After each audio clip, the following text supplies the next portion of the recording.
Hi everyone, my name is Beth Swadine and this is Colleen Moss off to my side, and we're really happy to be talking this afternoon about Natrual Supports and some strategies that we've learned about promoting inclusion and relationships for students with significant disabilities. Some of you are watching a brown bag presentation live, but we're also taping this, and our hope is that some of you will be watching it through your computers or through a DVD, and that hopefully you have a team of folks gathered around who are able to talk with you about some of the things that we've learned so that you can take them back to your own community and try some of these strategies with students that you're working with or with your own children. So we really appreciate you being here and listening to what we have to say for the next hour. Our project is called the Natrual Supports Project. We're here at the Waisman Center through UW-Madison, and we are funded by the Pathways to Independence Medicaid Infrastructure Grant, and that's a huge grant in the state of Wisconsin focused on employment, and so employment particularly for people with disabilities. And so some people might say, well, what do inclusive strategies and building relationships and friendships have to do with employment? And what we're finding is that young children with disabilities from very young ages are not having the same types of opportunities, the same types of relationships and connections and opportunities to contribute that their peers have. And so if we can start fairly young with children and youth, developing these kinds of relationships and these kinds of connections, those are going to be things that really contribute to their ability to find and keep jobs as adults. And if any of you think about your first set of jobs as high school students or in college, you'll probably think that a lot of that came through a connection. You heard about something, or a friend or a relative had some sort of connection. And we want to make sure that our students with disabilities have those same types of opportunities to make those connections and form those relationships. So in the next hour, we'll be talking a little bit about why relationships matter so much, and then what Natrual Supports actually are. We'll be looking at some of the important elements that the 14 high schools and middle schools that we worked with really put into practice in order to form those kinds of relationships. And then we'll be focusing on the efforts of the 14 different schools that we worked with across the state of Wisconsin and show you a lot of examples from those schools. And then at the end, we'll have some time for you to ask your questions, and that's what we call the yeah but time. So if you're thinking along the way, gee, that wouldn't work with us, or that wouldn't work with my situation, this is your time to kind of explore how you could problem solve through some of those situations. Because I will say that in the schools that we worked with, we had everything from extremely small, rural, middle school, high school combinations to urban and inner city high schools. So there was a range of different things, and obviously a range of different strategies that came out of that. So lots of different examples. I want to mention that we have a project website for Natrual Supports. It's through the Waisman Center, and it's on the Early Childhood and Education link. And hopefully this presentation will be on there, as well as many different video clips from our different schools, and a lot of the activities that we'll be overviewing in the next hour or so. So you probably are very familiar with the 3 R's, reading, writing, and arithmetic, but in the world of education for middle and high schools in particular, we have a new 3 R's that we're really focusing on, and that's rigor, relevance, and relationships. And when we say rigor, we're looking at what we're thinking about is a really rich general education curriculum that all students, including students with disabilities, would be able to participate in. And then for relevance, that is something that's equally important, and particularly for students with disabilities, because students have to understand how the things that they're learning in the classroom pertain to their real lives. Excuse me, and especially for kids with disabilities who are maybe more concrete or less abstract thinkers, they need to understand what's the pertinence that I'm learning in this classroom to my own life experiences and how I'm going to use the information. And we know that for all students, when they understand that connection, they're going to retain a lot more of the curriculum. And finally, we know that relationships really matter in order to be successful in schools. And if you think about yourself and think about the different work experiences you've had or school experiences, when you felt welcome, when you felt like your opinions and ideas mattered, when you felt that you had a connection to the people in the classroom or in the school that you were with or at the workplace, you are more able to absorb what you're doing, stay on task, stay focused, and really retain what you need to learn. And that's no different for high school kids and middle school kids and young kids. If they don't feel like they're a welcome member, if they don't feel like their opinions matter, they are not going to be as prepared to learn as kids who have those connections. And we want to make sure that that's happening for each and every student that's walking through a school door, that they are feeling like they have a relationship to both teachers and other students in that school. So for the purposes of this presentation, we'll really be focusing on the relevance and the relationships. And we're going to be looking, first off, at what kinds of relationships students with significant disabilities typically have in schools and in the community. And when you think about your own life, oftentimes what you see is that there's family and friends right at the core of your day-to-day life and who you interact with. And then out a little bit might be coworkers or people who are neighbors, people you see on a regular basis that you really enjoy spending time with. There's also a set of people in that next outer circle who are friends that you regularly do things with, or people that you occasionally do things with, people that you might serve on a committee with or that you might be part of a faith community with, but you don't see them all the time. And then there's the people that are paid to be in your lives, like your doctor or your plumber or your auto mechanic. Those are people that you really need in order to be able to function in the world, and yet if you didn't pay them, you probably wouldn't have a connection with them. And what we see oftentimes too much for students with disabilities is that they do have that strong family core, but then those two middle circles are really kind of missing. They don't have a lot of connections on a day-to-day basis with friends that they're doing things with outside of school or on occasion during special events and that sort of thing.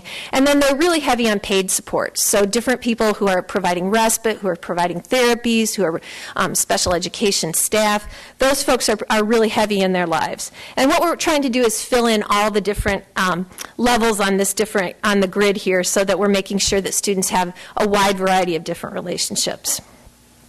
So we don't have a lot of data on a nationwide basis on the social relationships that are occurring for students with disabilities, but we do have some self-reporting from families that comes from the National Longitudinal Research Study on Elementary Education. And that shows that for students in elementary and middle school who have intellectual disabilities, multiple disabilities, and autism, that when you ask their parents, have they visited with friends during the previous year, a third of students with autism have never visited with a friend during the previous year. And that's probably not a typical elementary or middle school experience. As far as never or rarely receiving phone calls from friends, half of students with intellectual disabilities never or rarely receive those phone calls. And when you get into students with autism, 4 out of 5 are not having those kinds of relationships. The other study that looks at older students is the National Longitudinal Transition Study, and that looks at the relationships of students in high school and into that 21 age as well. And again, reports from family members. And this, remember, when you get into high school is a time when typically students are having even more relationships with their peers outside of the classroom or outside of the family. And what you see with students with intellectual disabilities, multiple disabilities, and autism is that actually nearly a quarter of students with intellectual disabilities are frequently seeing friends outside of school, but 78% aren't. And that goes really down when you get into kids with autism, that only 6% are frequently seeing kids outside of school. So as far as that statistic on receiving phone calls from friends, this number for kids with autism actually gets worse as they get into high school. And of course, in high school, everyone has a cell phone, right? And they're actually calling and texting each other all the time. So the situation is actually not getting better for students as they get older when they have significant disabilities. And then getting together with friends outside of school, only about a quarter of kids with autism are getting together with friends outside of school, and only about half of kids with intellectual disabilities. So I just wanted to say that typically when you're looking at students who are included in inclusive classes, one of the things that you're really hoping for is that those students will have not just inclusive classroom experiences, but the kinds of relationships where they really are seeing each other outside of school, when they're making phone calls, when they're on Facebook with each other. And that's something that we know is really important, especially in the high school years. If you think back to your own high school experience, you're probably not thinking of the great set of chemistry problems that you did your junior year. You're thinking about the prom, you're thinking about hanging out with with friends after school, being in the marching band. Those things are all the kinds of things that make for great memories and also make for great life experiences. And those are the kinds of things that we want to see for our students with significant disabilities as well. And we know that with some intentional efforts, those things can happen. I will say that from now on, all the pictures that you see in this presentation are from the schools that we worked with. And so all of these are pictures of students with and without disabilities really having a great time together and really doing a lot of fun things inside school but also outside of school. But it didn't happen without some intentional planning and some intentional efforts. And so that's really what we're going to be focusing on during the presentation. So a lot of people ask us in this field, what are natural supports? And when we asked students in some focus groups, what do you think of when you think of natural supports? They thought of trees and cotton underwear. So clearly we have a little bit of work to do, or we need to get rid of the lingo and the jargon in our field.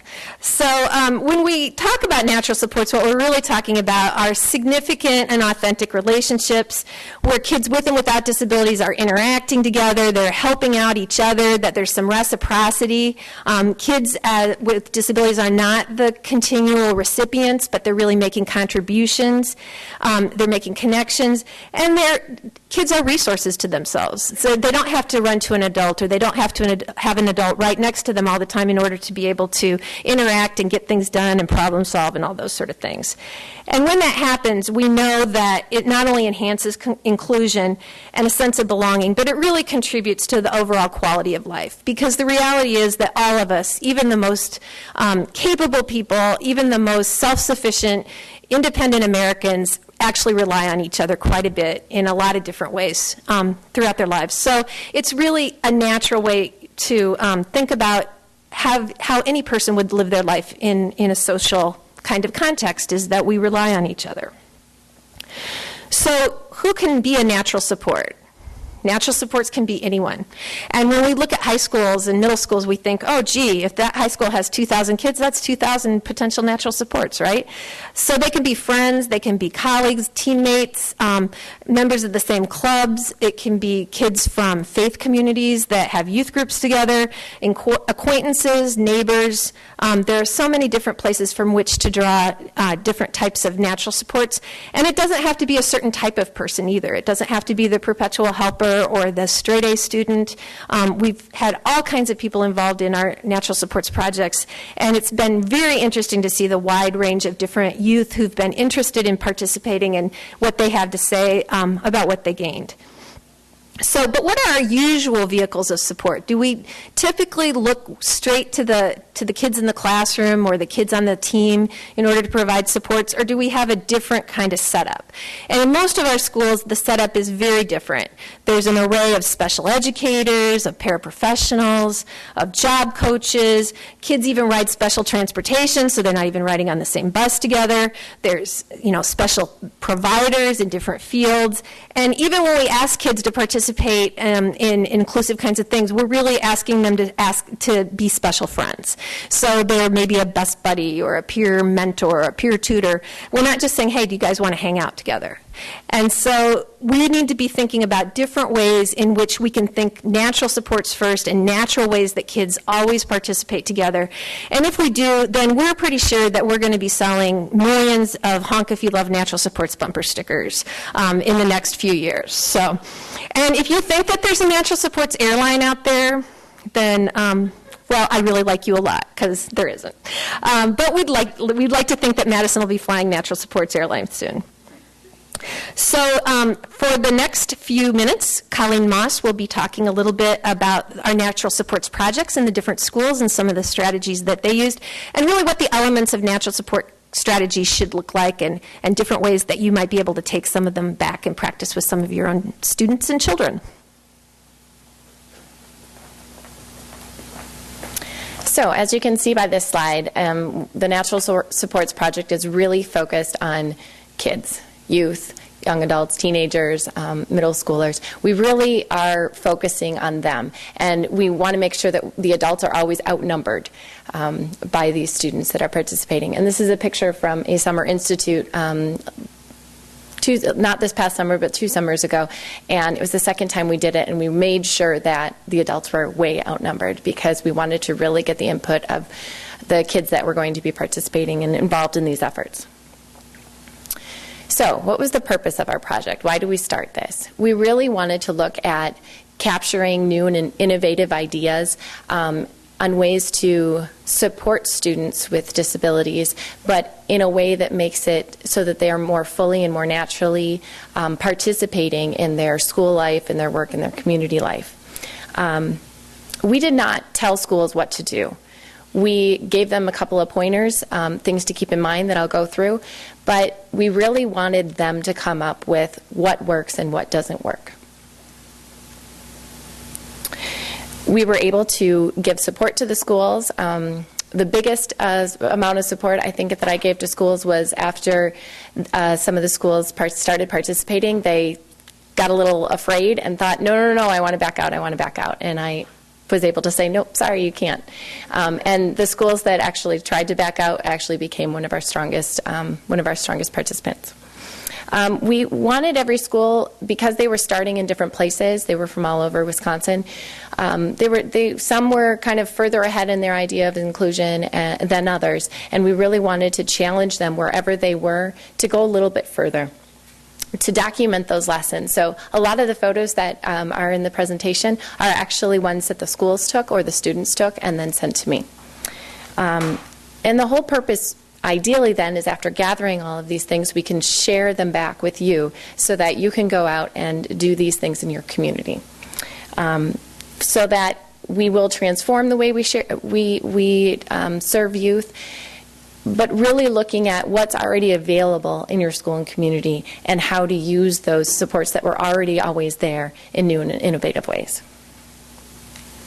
So, when we were working with the schools, we kind of started this out by a mini grant competition to see, can we come and talk to you? Can we come and look at what you're doing? We held summer institutes, but also schools held their own kind of in-shop workshops with kids and staff at their school to talk about some of these issues. And then we were able to encourage them. I got to go out and visit schools, but a lot of it was through email and phone calls. And then we ended up having focus groups and did a research project after the first year to gather that information and say what worked, what didn't, what are your opinions. And Beth will talk more about that later on in our presentation. And then we thought, well, let's do it again, year 2. A couple of things were a little bit different, but basically we were able to recruit schools and give them the information. So some important things to keep in mind were, 1, make sure it's about the kids and that they're involved and that they're participating as full members of the team. We also set it up and gave opportunities for young adults with disabilities to talk to the schools and the groups to share their experiences of what it was like when they were in high school, when they were in middle school, kind of the been there, done that sort of thing, and give strategies and advice. It worked really well when they invited their whole school to attend the panel, because then students that maybe were not cued in now had an appreciation of what it was like to have a disability in a high school and what are things that they could do to really partner with students.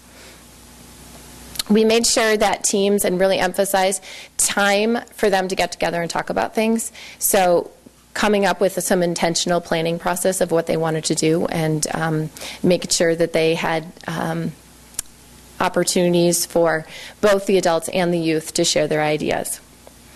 We also wanted to emphasize that the youth should be leaders in this, and that it was their ideas and really promoted their sharing back to the teachers and back to the rest of their community. And we wanted to make sure and emphasize that you always had fun, so we had our summer institute at a water park. So when we talk about natural supports, we talked about and framed it as a journey. You're not suddenly using natural supports, or you're not always, I'm doing this, we're fully included, when 2 days ago that wasn't the case. So we talk about it as a journey, and not to have people to get discouraged, but to really look at what are some of the things to look for, what are some of the things that I should be watching out for as we try to tackle on some of these new concepts.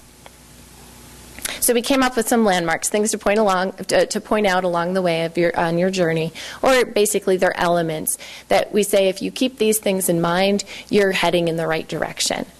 So shared activities, are students with and without disabilities doing the same thing at the same time in the same place? Valued roles, is everyone who's participating actually contributing in meaningful ways? Equipping students and others. Are we just throwing kids together and say, let's see what happens, or is there some kind of intentional planning and some guidance going on and some facilitation?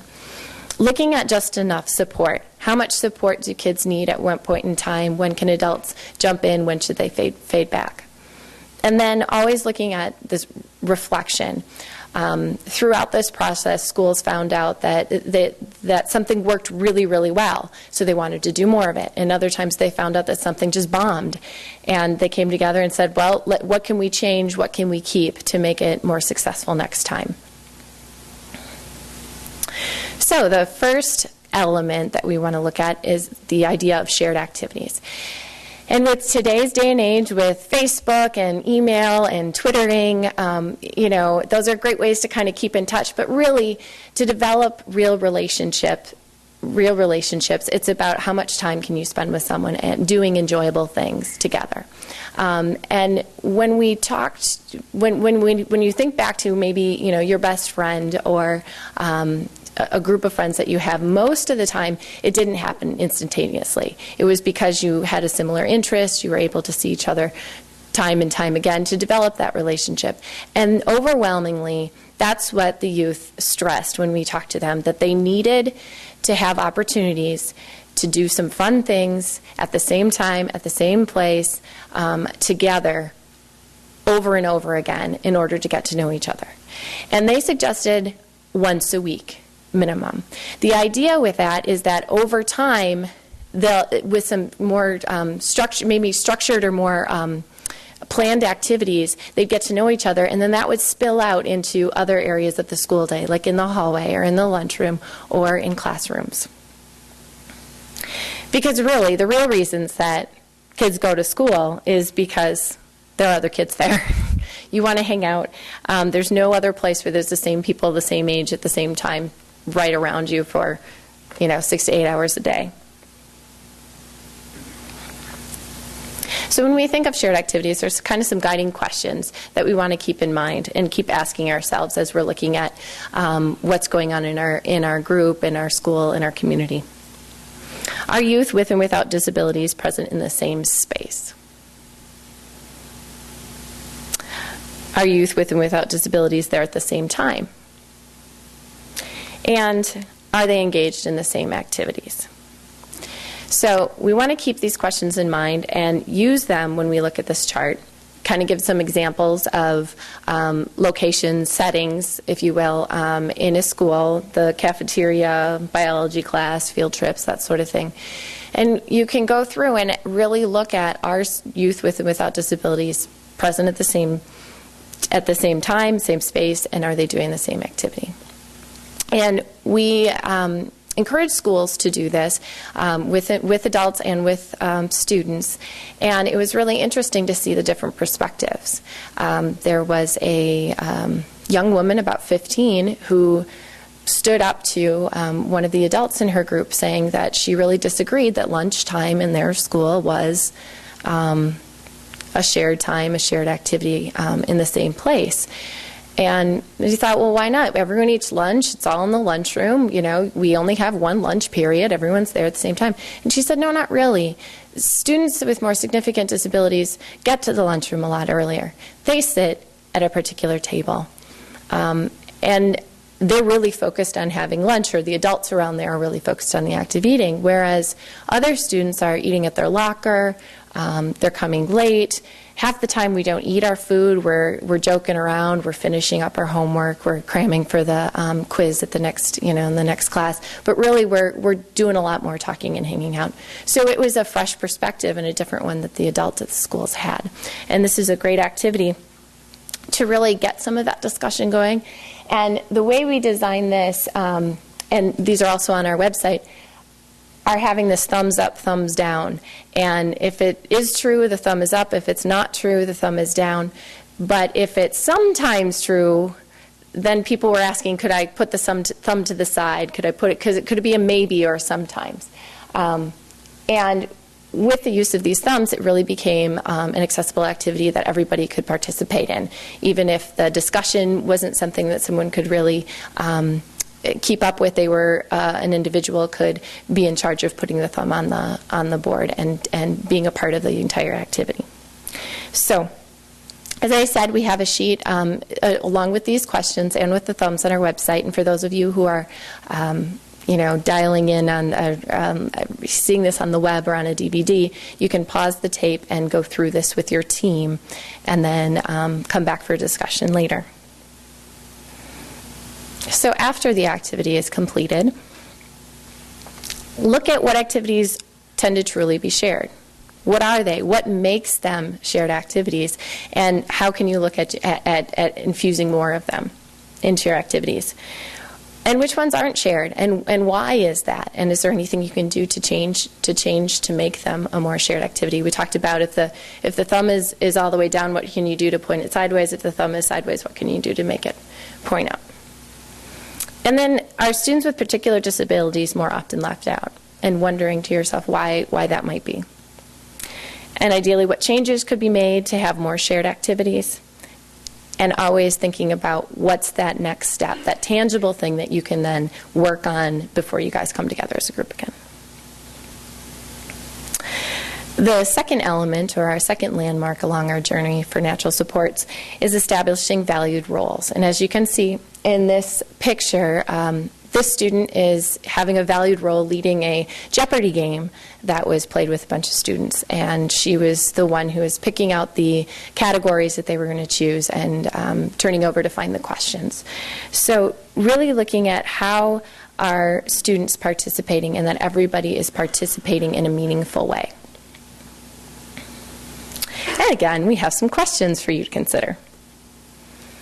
Would the tasks done by youth with disabilities be considered cool and desirable to their peers? So is it something that everybody else wants to do anyway? Are youth being able to choose these for themselves, or is it always being assigned to them? And are they contributing in different roles over time, or is it always the same job over and over? And then does everybody have the opportunity to both give and receive, or support? And then ideally, would somebody else need to do the task if that student wasn't doing it? So there's two stories I want to tell about a middle school classroom that touches on some of these points. The teacher set up jobs for everyone that had to be done weekly in the class, and erase the chalkboard or the whiteboard at the time, empty out the trash bin, collect pencils, clean the snake cage.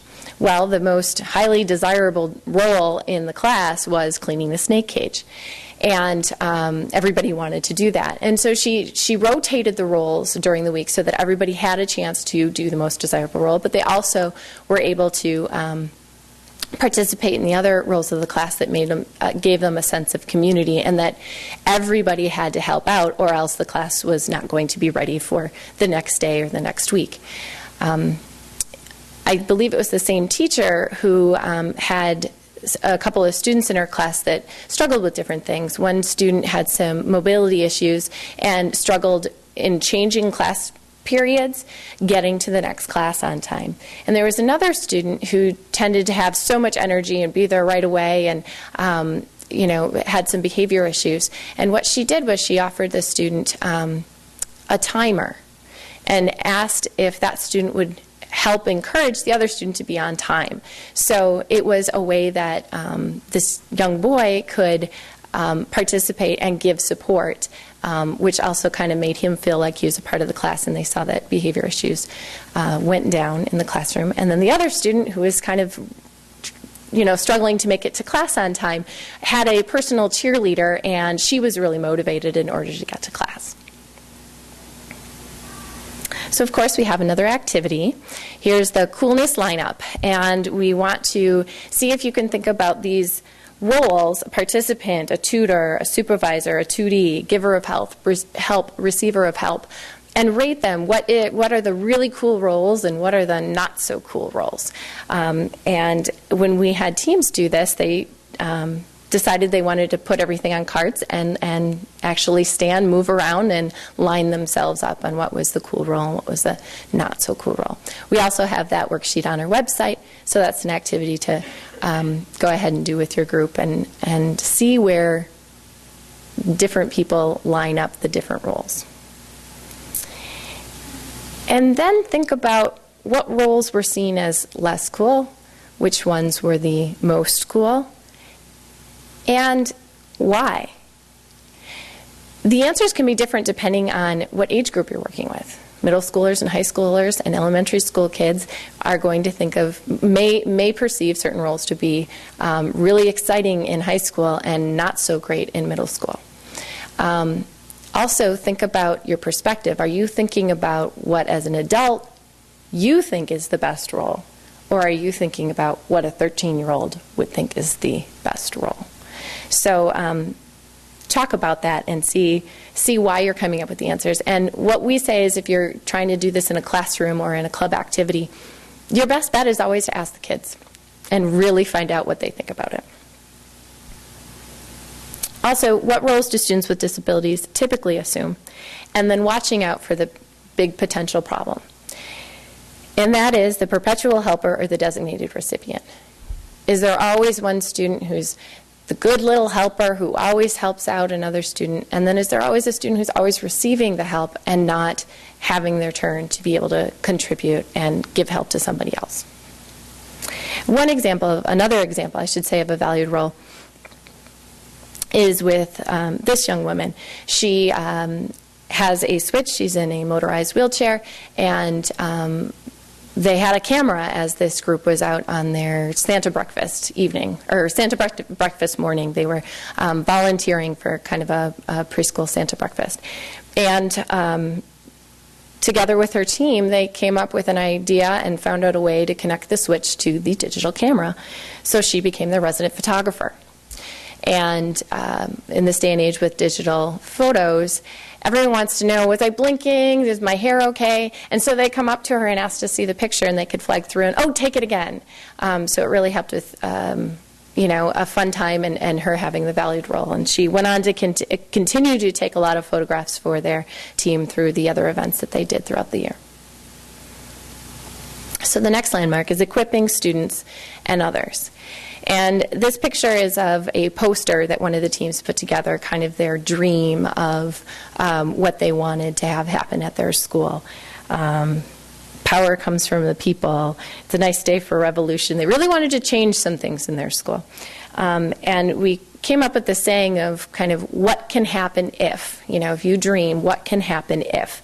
And what that stands for to us are information, facilitation, and fading. So what can happen if we give information to people about this activity, this idea, this change in the school, a gathering? What happens if we get that information out to kids? And then give them a little bit of guidance and information about why we're trying to change something, why we're trying to connect students with and without disabilities at their school. And so we can frame it really nicely for them. Then what happens if we set up some things and facilitate interactions with students? So one of the big things they said is, we're not in kindergarten anymore. You can't just sit us next to each other and expect us to be friends. You have to kind of finesse things, point out things that we have in common, highlight things that we both like to do, and, kind of get things rolling for us. So they really stressed that they wanted adults to help facilitate the interactions, or facilitate, even if not the interactions, the kind of organization of getting a group together. And then fading. Their words were, back off. Once we've got it, get out of the way. You don't need to keep checking in on us. Or if you do, you can do it from across the room. So they really emphasized that once things kind of got on their way, we're okay, and we know how to, we're starting to become friends, and we know how to interact with each other. And then offering just enough support. too much support at the wrong time, not enough at the right time. It can get kind of confusing, and how do we all work it all out? And this goes back to, well, you try something, you reflect on it, and then you see what works and doesn't work. But some non-indicators of, providing support, so you might be providing too much support if you're noticing some of these things happening. When teachers are named as best friends, or when peers will ask the adult who's with a student with a disability questions instead of directing them at the student themselves. When students are eating lunch more often with teachers than with their peers. And when other students look more like mini teachers, directing things and directing the show than actual friends. So there can be several other reasons, and you might want to, think about that yourself. What are some of the things you're seeing as non-indicators? And then we want to flip that around and say, well, how can we frame things so that we think about what a student can do? And this is sort of a continuum. It's not always linear. You kind of bounce back and forth, but I want to highlight some of them and have these questions of how we want to think about support. So first asking, can a student do it on his or her own? Or what if we arrange the right technology or adaptive equipment? Or just a little bit of instruction and then let the student allows the student to do it on his or her own. Or even with a little help from a friend or a peer. What about with someone else's help in the setting? So if it's not a friend or a peer, but somebody else that maybe they haven't been introduced to. And then with the occasional help from a teacher or other staff. Or with constant help from a teacher or other staff. The idea is sometimes teachers need to really set things up and orchestrate, and that's okay, especially as we are beginning the first week of school here. But really, that should be fading back afterwards, and looking at some of the other ideas of, can a student do it on his own, or what if it's more fun to do it with a friend? So here are some examples from students that we've met. She was taking notes on their outing. They had developed a park near the school, and she went ahead and took notes on what were the ideas and what were some of the things that the group were shouting out. I think there was an amphitheater, talking about planting flowers. The notes may not have been as neatly arranged if the special education teacher or the ecology teacher took them, but she got the gist of things, and she was able to have a valued role and contribute to the outing. A little help from a friend. Here's a young woman. They were making breakfast for themselves after the Santa breakfast that they had volunteered at. And she has a power wheelchair, and she sometimes has a tray. But really, you know what? Look at that. A friend is offering to carry her tray for her. And there's no specialized support or special training that had to occur in order for that to happen. And they were able to carry on their conversation as they went from the kitchen down to the seating room. This young man with the right technology was actually the greeter at the Santa breakfast and had all the instructions. So he was able to actually be the most important person at the activity, because he was the one who had all the directions and told parents and kids where to find Santa. And he just needed the right technology in order to do so. And then what about a little instruction? So this is a picture schedule, and for the student, he can get through his day without having to always rely on an adult, because here's the schedule and this is what he can do. So when we think about this line of support, what keeps us down here? Always thinking that we might need to rely on just the teacher or specialized support. And for those who are, watching this again on the web, just think about what are those potential roadblocks, or if your team tends to stay down here, why is that? Are we concerned about safety? Do we have the idea that the professional knows best? Are we worried that students with disabilities won't be successful? Or are we concerned that their peers won't be accepting? Or are we underestimating what peers and untrained others are capable of doing? So these are some things to keep in mind and really have a serious discussion about if we are down at this end of the arrow, why is that? Our fifth landmark or element is reflection. And this is something that is important not only kind of at the end of a project or activity, but kind of throughout this whole process. So what is working, what is not working. We had students at the end of the first year who were involved who thought about their past year and said, wow, we went on some great field trips. We had a lot of fun.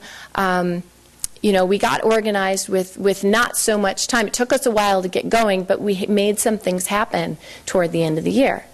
And so they were celebrating the things that they did. And one of those students pointed out, yeah, we got it going at the end of the year, and it was really popular when we had field trips. Why don't we talk now about what field trips to plan in the beginning of the year so that when we come back from summer break, we already know what we want to do and we can hit the ground running and make sure that we include more students next year. So they were giving themselves credit for what had already happened, and they were thinking about, we should have started earlier. It was hard to get kids together. So now they have a booth at freshman orientation. They have suggestions already outlined, about 3 pages worth of all the activities that they could possibly do, generated by the students. So, I bet you want to know more about what the schools did. As I said, they all started from a different place. They all had different ideas, but they all incorporated those 5 landmarks into their projects. So, some teams formed clubs. Most of them formed some sort of a group, like a club. They also took field trips. As you can see, there's a picture of a race car. A school in northern Wisconsin went ice racing on a frozen lake, and the teacher called me and sent me the pictures, and she was so excited, and she said, I can't believe our principal let us do this. But it was so great, and they had a bunch of kids that came out, and everyone wanted to drive themselves, but that wasn't an option.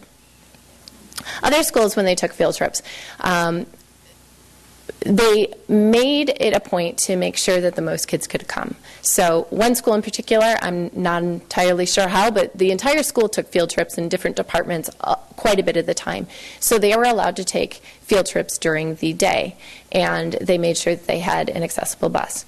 There was another group that were not able to do things after or during the school day. All their activities were after school from 4 o'clock on or on the weekends, and they raised money selling food after school to the kids to allow them to pay for accessible transportation. They had several students who were in motorized wheelchairs, and they made it a pact to say that we will not go anywhere unless we all can go. And when they couldn't get a bus, they went to stores to create kits or purchase things for service projects that were accessible and that were within walking distance from the school. Another school built a park, kind of developed a park, some land that the district was donating to their school. But it wasn't just the park. They connected with their ecology class. They connected with their art department. They connected with their woodworking department. So students worked together building benches. Students went out and pulled mustard weed together and really looked at what are some of the flowers and plants that would be able to survive. They also, in the wintertime, did a snowshoeing event, so they were able to get snowshoes, and students with disabilities led the snowshoe hike, which in turn really upped their membership because other students were a bit surprised at the perspective that they received and decided, hey, this is so cool, and if so-and-so can lead the hike, I want to join this. I want to be a part of this. And then another school, several of the schools did disability-wide awareness days or events. So this is a picture from a parade, a homecoming parade, and other schools organized, as I said before, peer panels or young adult panels.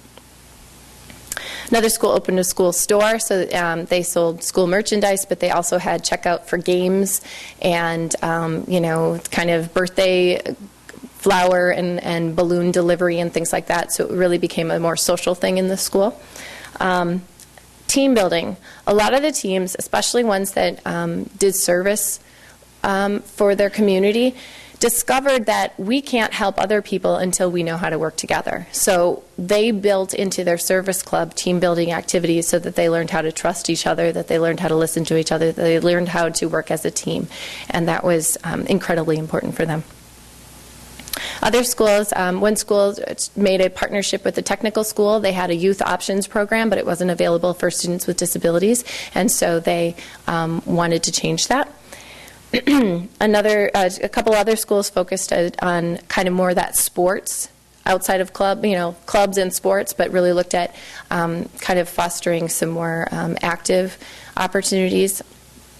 One school in particular set up a Saturday open gym, which they were apparently a school that was really focused on athletics, but if you weren't in varsity, you were kind of out of luck.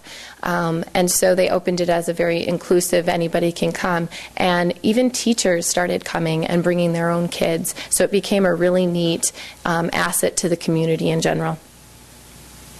And as I said, service clubs. There's a picture here of the Santa breakfast volunteering, and they're also writing and creating cards and letters for troops in Iraq. And that idea came out because one of the students with a disability actually had a family member who was in Iraq. So this club really looked at what are the interests of people who are hanging out together. And then many schools had to present what they were doing to their school board and or to the business community because they were trying to create partnerships. So students developed their own PowerPoint presentations and went out and shared their ideas and activities with their community. So if you're thinking, great, that's all wonderful, but really, how did they do this? Beth is going to come back and give you the kind of nuts and bolts about what are the best things that worked and how they actually came about to do all these great things. And as we mentioned before, a lot of these schools were really diverse in what they had to offer and where they were located. So they came up with ideas that really met the needs and the interests of their individual schools. So one of the first things that several schools did was they had a youth panel. And they had some young adults with disabilities, and we know how to put these together through a network that we have in Wisconsin. So if anyone's interested in ever having a youth panel come to their school, you can come to our website and find our contact information and talk to us about it.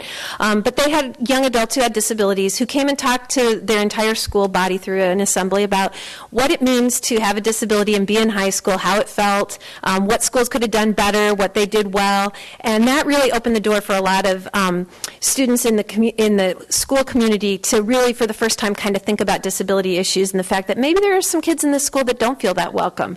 And so lots of times that youth panel was a really nice way to raise awareness in a natural way in the school environment. Another thing that several schools did was pizza parties, and high schools and teenage kids and pizza go extremely well together. So they knew that if they had a pizza party during their lunch hour and it was free, they'd probably get 100 kids, and sure enough they did, and then they could present some of the ideas of things they wanted to do as a group and get kind of a group started through something like that.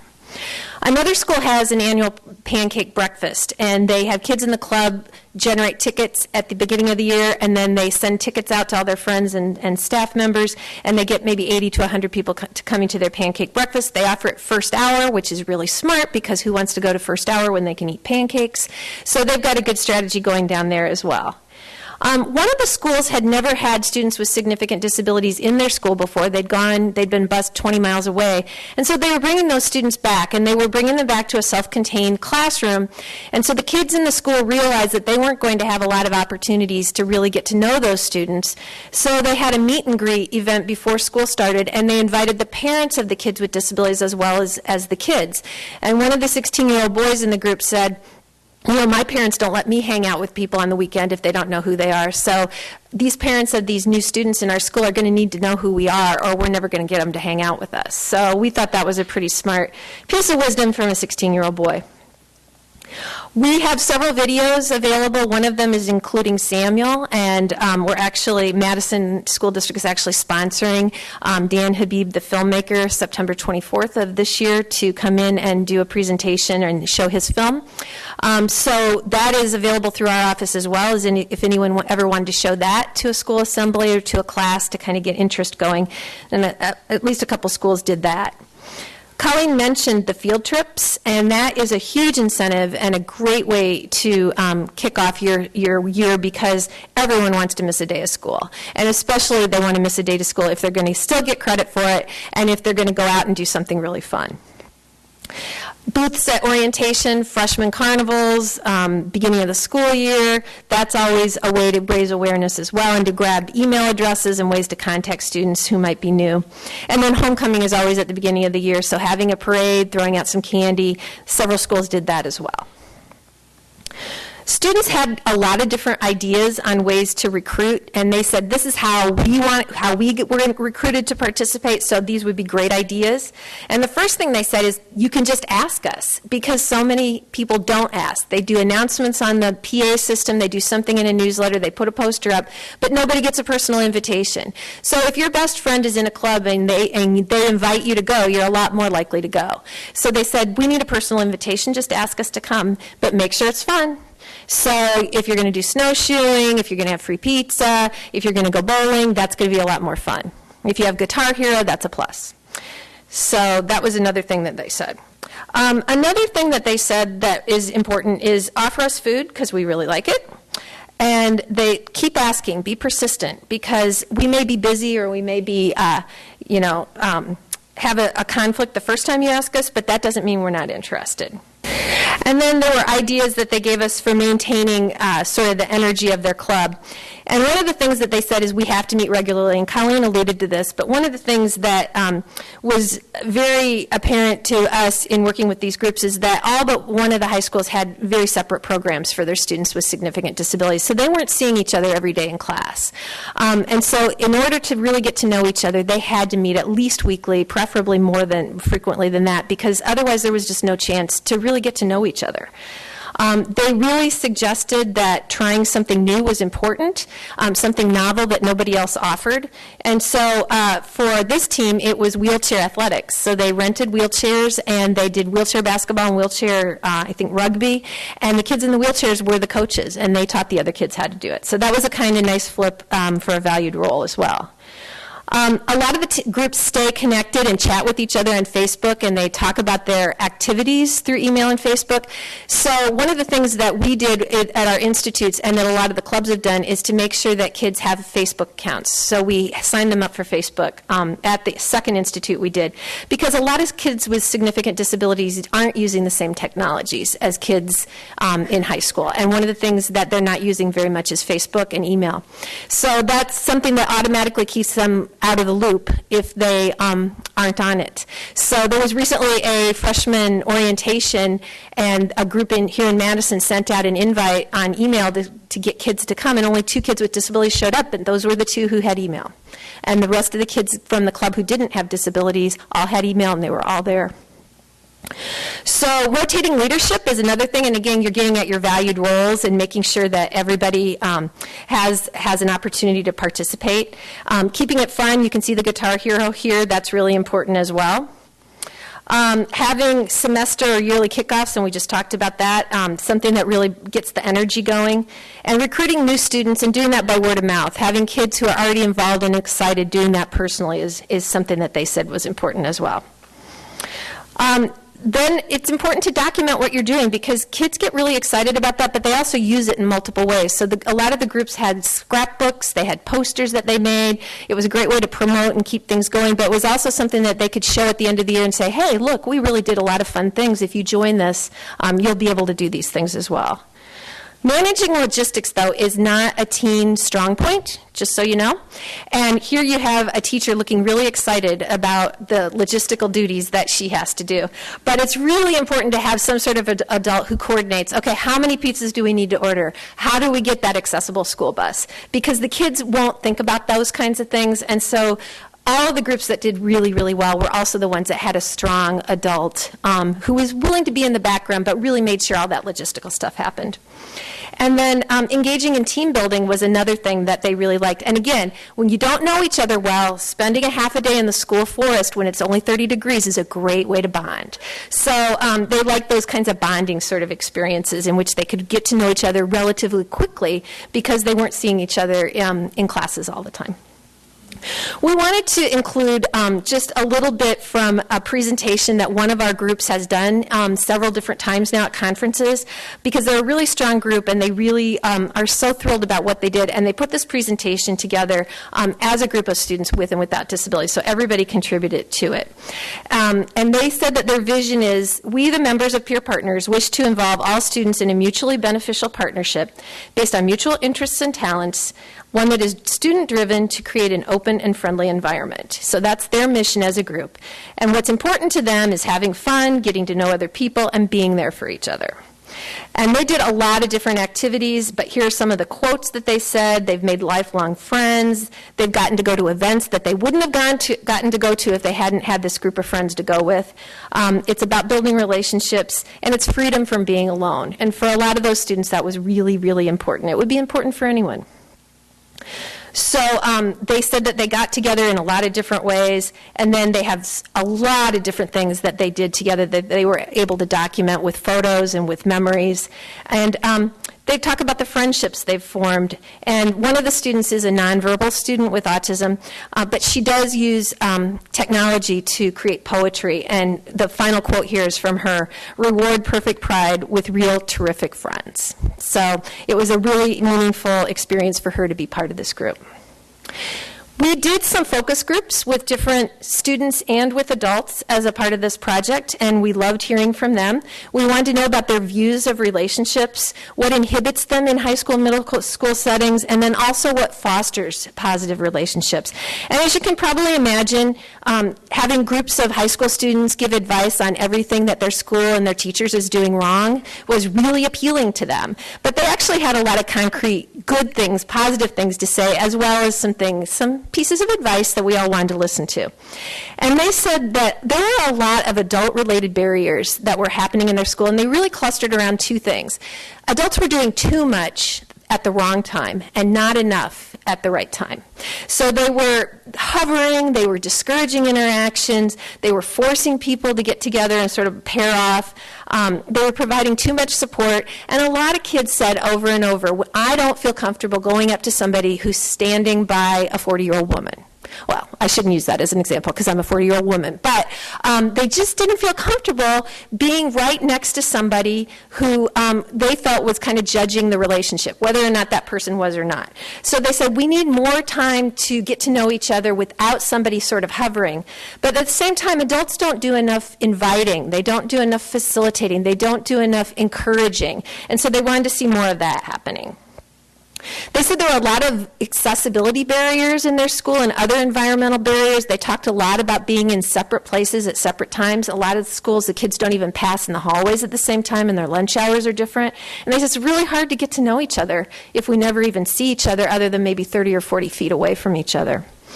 And then they said there were student-related barriers as well, kids who were mean or kids who were hesitant to approach or kids who ignored students with disabilities. But really, they said all of that, they felt, went back to discomfort and lack of experience or lack of a proximity or closeness to people with disabilities. And they said, if you've never been around a person with a disability, you may not know how to act at first. And it may look a lot more hostile than it really is. So they felt that the more proximity, the more interaction, the more opportunity they had to be together, the less of that needed to be a concern. They also talked about just general peer issues. It's hard to join a new club. It's hard to go up and make friends with someone for the first time. So all the things that is hard for any high school student may be hard for a student with a disability as well. So kids are struggling socially regardless of whether they have a disability. But the one thing they said that was really important and interesting to us is not a single student in any of the focus groups said that it was hard to get to know a student with a disability because of the disability. So they said that nobody said this kid is hard to understand, they don't have a way to communicate, they have behaviors that make us hard to have them as a friend. Nobody talked about that kind of a problem. They talked about everything else, but they didn't talk about the students themselves with disabilities as being in any way a barrier to being friends. And then they talked about different ways that adults can foster interactions. They can create opportunities for kids to share space and time together.